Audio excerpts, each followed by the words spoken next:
Tony Soprano is dead. He was killed by this guy, in the members-only jacket. Yes, this guy.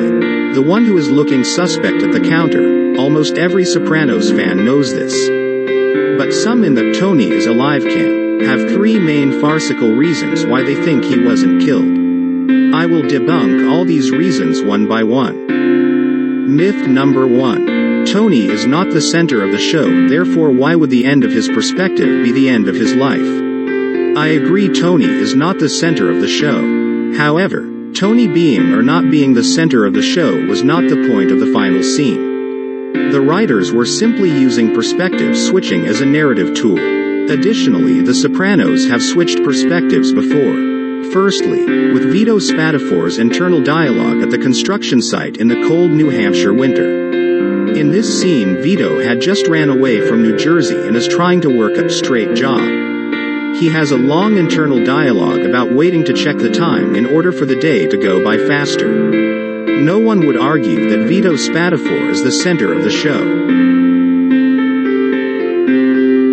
Next we have Christopher getting laughed at in the Bing after falling off the bandwagon. Christopher starts drinking with Polly. Polly makes an off-color remark and everyone starts laughing at Christopher. The perspective changes from Christopher's face to the room full of gangsters laughing at him. Lastly, we have Adriana's final scene. Adriana is looking out into the trees knowing she is going to die. She knows this is her final moments of life. We are seeing her perspective in this scene as well. So, are any of these characters the center of the show? No, changing perspectives simply a narrative tool that the show writers use to convey what the characters are thinking and feeling. Furthermore, we already foreshadowed this with Tony in the episode Sopranos Home Movies. Tony is sitting on the dock contemplating his mortality after being beat up by Bobby the previous evening. He looks out to the water, his perspective, then he hears a bell, similar to the bell on the door at Holstein's in the final episode. He turns to see the boat at the dock, his perspective, exhales slowly, then looks back out to the water.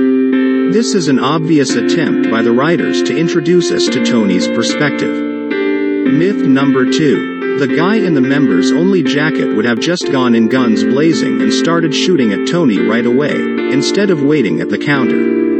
Look at this crowd of people between Tony and the front of the restaurant.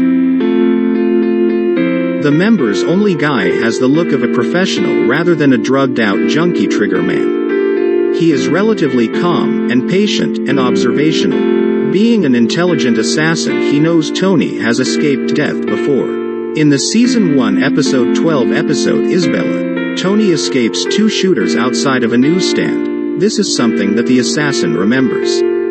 Being an intelligent assassin, he knows he needs to get a better angle. No, he wasn't going to get a gun, he was going to line up his shot. Fans often ask, why would he go to the bathroom to get a gun? He wasn't going to get a gun, he went to the bathroom so he could catch Tony by surprise. Myth number 3. Tony brilliantly vanquished all of his enemies.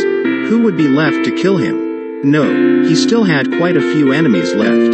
The question shouldn't be who would want him killed. The question should be, who wouldn't want Tony Soprano killed? Eugene's wife. As revenge for Eugene's suicide, Russian mafia Don Slava could have had Tony killed as revenge for covering up the death of his best friend Valerie. Furio could have had Tony killed in an effort to have Carmela for himself. Holly could have sold Tony to New York. After all, Tony almost had him killed, and now that the New Jersey crew is getting decimated, Holly is looking to survive. Holly is known to play both sides. Patsy knew Tony was responsible for his brother's death. Early in Season 3 he got drunk and almost shot Tony through a glass door. But it was probably Butch. With the New Jersey crew was almost fully dismantled and Phil dead. Butchie could have easily double-crossed Tony and put in a puppet leader in the New Jersey crew. Sociopathic mafia dons don't run out of enemies.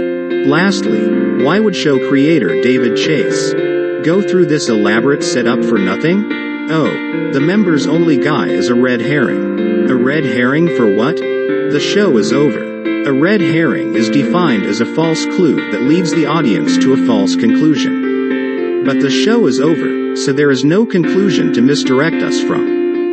The screen goes blank, and we are left to develop our own conclusion. Regardless of our opinion, the show is overcut to black.